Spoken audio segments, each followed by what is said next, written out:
500.000 barna á Filippseyjum hefur skólagöngu aftur í þessum mánuði eftir fellibylinn sem gekk yfir í nóvember.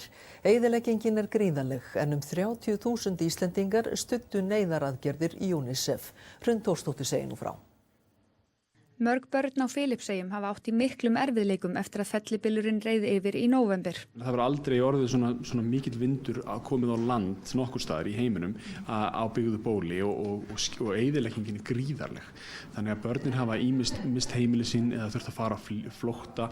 Sum hafa mist foreldra sína eða orðið viðskila við foreldra sína. Þannig að þau hafa orðið fyrir mjög erfiðu áfalli.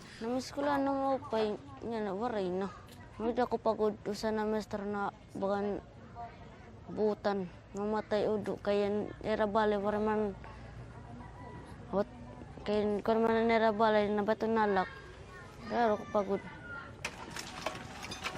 gusto ko lang balik at turas kaya ko na tikuan narawaray naman.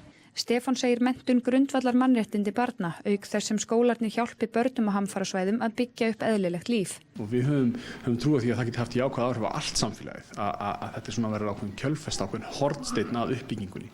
Auk uppbyggingar skólakerfis er búið að tryggja 800.000 manns aðgangað hreinu vatni og koma á góðum bólusetningum eftir fellibylinn. Yfir 10.000 Íslendingar auk fjölmargra fyrirtækja styrktu neyðarsöfnun vegna hans og söfnuðust 25 milljónir. Þá er ótalinn stuðningur 22.000 heimsforeldra og samfélags Filippseyinga hér á landi.